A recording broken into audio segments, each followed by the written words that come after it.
এই অসভ্যতামির জন্য গোটা বাংলার মানুষ পরিত্রাহী অবস্থার মধ্যে পড়েছিল। প্রতিদিন 1.5 লক্ষের মানুষের হিয়ারিং করার ক্ষমতা নেই, এরা শেষ 3 দিনে 66 লক্ষ মানুষের হিয়ারিং করতে ভেবেছিল। স্বাভাবিকভাবেই যারা একদিনে 1.5 লক্ষ হিয়ারিং করতে পারে না, তারা এক দিনে কি করে 22 লাখ 20 লাখ করে হিয়ারিং করবে? তাদের কাছে অতিরিক্ত কর্মী চেয়েছিল রাজ্য সরকার, অতিরিক্ত কর্মীর সংস্থান। স্বাভাবিকভাবেই রাজ্য এখন মাথায় রাখতে হবে মাধ্যমিক পরীক্ষা চলছে, উচ্চ মাধ্যমিক পরীক্ষা চলছে, আপনি স্কুল থেকে এক লপ্তে সব টিচার তুলে নিতে পারবেন না। আসলে বিজেপি নির্বাচনে জেতার জন্য তাকে রাজ্যের শিক্ষা ব্যবস্থা গোল্লায় যাক, স্কুল এডুকেশন চুলোই যাক, সমস্ত রাজ্য সরকারি দপ্তর চুলোই যাক, ওদের নির্বাচনে জিততে হবে। বিজেপি চায় না, বিজেপি বারবার করে তাই 356 জারি করার কথা বলে। বিজেপি তাই নির্বাচন কমিশনকে দিয়ে ভোটাধিকার কেড়ে নেওয়ার চেষ্টা করে, আর রাজ্য চাই যাতে সুষ্ঠু প্রসেস, কোনো বৈধ নাগরিকের নাগরিকত্ব বা ভোটাধিকার যেন বাদ না যায়। তাহলে একটা ঝুলির বেড়ালটা বেরিয়ে পড়লো, ঠিক এই কথাটাই তো আমরা বলছিলাম যে একেবারে অপদার্থ অযোগ্য নির্বাচন কমিশন স্ট্যান্ডার্ড অপারেটিং প্রসিডিওরের বাইরে রোজ হোয়াটসঅ্যাপে একটা করে মেসেজ দিয়েছে, চেয়েছে যাতে নির্ভুল ভোটার তালিকার পরিবর্তে ভোটার তালিকা নিয়ে হাজার রকমের প্রশ্ন ওঠে, মানুষকে বিভ্রান্ত করা যায়, হেনস্থা করা যায়। চূড়ান্ত হেনস্থা করেছে নির্বাচন কমিশন। এবং তাতে একটা ঘটনা এটা ছিলই যে রাজ্য সরকার প্রয়োজন মতন কর্মী দেয়নি, অফিসার দেয়নি, বারবার বলা সত্ত্বেও দেয়নি। এতদিন রাজ্য সরকার না দিয়ে মানুষের হেনস্থাটাকে বাড়িয়েছে। মানুষের হেনস্থার দায় যেমন নির্বাচন কমিশনের তেমন রাজ্য সরকারের, রাজ্য সরকার তার অফিসার দেয়নি, এখন দেবে কোর্ট বলার পর। শুনানি শেষ, একাধিন বাড়লে বাড়তে পারে, এখন দেবে। যেহেতু আগামীকাল সোমবার আবার মুখ্যমন্ত্রী সম্ভবত দিল্লিতে যাবার কথা কোর্টে, এবং ওখানে গিয়ে ঝাড়ছে দিল, তাহলে দেওয়া সম্ভব ছিল 8,000 গ্রুপ বি অফিসার, দেয়নি, ইচ্ছা করে দেয়নি যাতে মানুষের হেনস্থা হয়। পরিষ্কার দিল্লির বিজেপি এবং রাজ্য তৃণমূল দিয়ে মিলিয়ে মানুষকে উত্ত্যক্ত করেছে, বিরক্ত করেছে, ভয় দেখিয়েছে, হেনস্থা করেছে। এর জবাব কিন্তু মানুষ দেবে, আপনি অপেক্ষায় থাকুন। না, পশ্চিমবঙ্গের মুখ্যমন্ত্রীর এগুলো তো সমস্ত হচ্ছে নির্বাচনী চালাকি। অর্থাৎ সমস্যা তৈরি করো, সমস্যা আরো জটিল করো, জটিল করার পর সেই সমস্যা সমাধানে বাংলার মুখ্যমন্ত্রীর বড় ভূমিকা প্রমাণ করো, এবং মানুষের কাছে একমাত্র বাংলার মুখ্যমন্ত্রী সেই দাতা, সেই দাত্রী, অর্থাৎ সেই বাঁচাতে পারে, সেই মাসিয়া, তা প্রমাণ করো। এই হচ্ছে স্ট্র্যাটেজি। যদি এত কর্মচারী দেওয়ার তার সামর্থ্য থাকতো, তাহলে যখন সেটা চা হয়েছিল সেটা দিল না কেন? অর্থাৎ গাধা আছে না, গাধা জলটা খাই আগে ভালো করে, গাধা দিয়ে গুলিয়ে তারপর জলটা খাই গাধা। যেখানে জলটা গাধাকে যদি স্বচ্ছ জল দেন, গাধা কিন্তু খাবে না।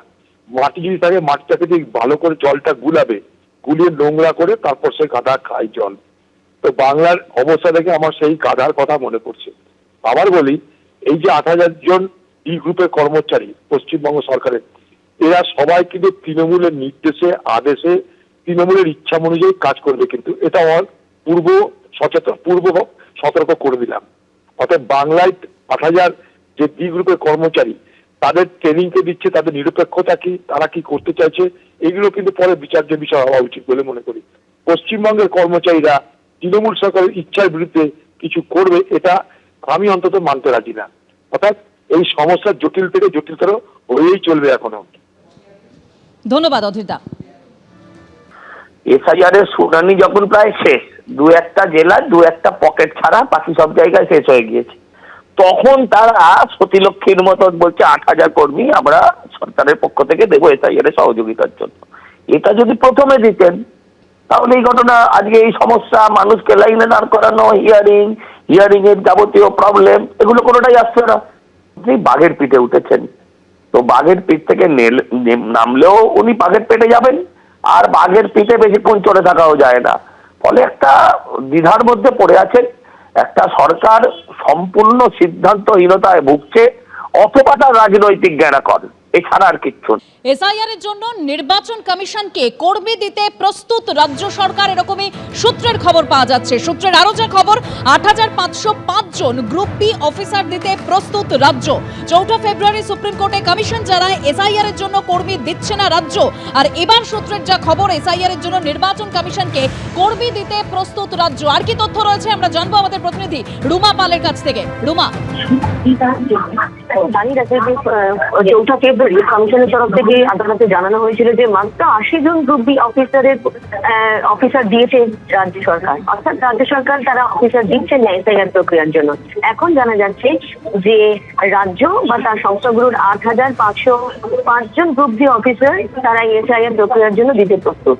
এবং যেহেতু যখন সুপ্রিম কোর্টে কালকেও মামলা রয়েছে এবং সেক্ষেত্রে এই এসআইআর বিষয়টা যখন একেবারে সুপ্রিম কোর্টে গড়িয়েছে এবং সেক্ষেত্রে মমতা বন্দ্যোপাধ্যায় নিজেই যখন এই এসআইআর প্রক্রিয়া নিয়ে একদম মামলা করেছেন আদালতে, সেক্ষেত্রে দেখা যাচ্ছে যে এই প্রক্রিয়ায় রাজ্য সরকার কিন্তু এখন ৮৫০৫ গ্রুপ বি অফিসার দিতে প্রস্তুত এবং এসআইআর প্রক্রিয়ার ক্ষেত্রে একেবারে কিন্তু শুনানির শেষ লগ্নে এই বিষয়টা সামনে আসছে। অন্যদিকে জানি নাকি কিছুক্ষণ আগে যেটা বলছিলাম যে এসআইআর আরো 7 দিন বাড়ছে এমনটাই জানা যাচ্ছে। এবং সেক্ষেত্রে দেখা যাচ্ছে যেমন নির্বাচন কমিশন তাদের পার্মানেন্ট সার্টিফিকেটের ক্ষেত্রে তাদের অবস্থান আরো স্পষ্ট করছে, অন্যদিকে দেখা যাচ্ছে রাজ্য সরকারও কিন্তু ৮৫০৫ জন গ্রুপ বি অফিসার দিতে প্রস্তুত। অর্থাৎ সে শুনানির শেষ লগ্নে এসে নির্বাচন কমিশন এবং রাজ্য সরকার দেখা যাচ্ছে অনেকটাই তাদের অবস্থানে নমনীয় অবস্থান গ্রহণ করেছে। এবং সেক্ষেত্রে রাজ্য সরকার যে কর্মী দিচ্ছে না, বারবার যে নির্বাচন কমিশনের তরফ থেকে বলা হয়েছিল, সেটা কিন্তু অনেকটাই সুরাহা হবে এমনটাই মনে করা হচ্ছে। যেমন ৮৫০৫ জন গ্রুপ বি অফিসার, দেখো জানি রাখি যে শুনানি যেমন ৭ তারিখ থেকে বাড়িয়ে ১৪ ফেব্রুয়ারি করতে বলা হয়েছে সিও দপ্তর থেকে। এবং অবশ্যই সিও দপ্তর সূত্রে খবর যে ইসিআই এটা অবশ্যই কালকেই এটা নোটিফিকেশন হয়ে যাবে। অন্যদিকে দেখা যাচ্ছে যে ফাইনাল ভোটার লিস্ট কিন্তু ১৪ ফেব্রুয়ারি পরিবর্তে আরো ৭ দিন সময় লাগতে পারে, সময় লাগবে। সেক্ষেত্রে দেখা যাচ্ছে আর শুনানির একদম শেষ লগ্নে এসে এসআইআর প্রক্রিয়া নিয়ে ৮৫০৫ জন গ্রুপ বি অফিসার দিতে প্রস্তুত রাজ্য সরকার এবং কমিশনকে তারা দেবে।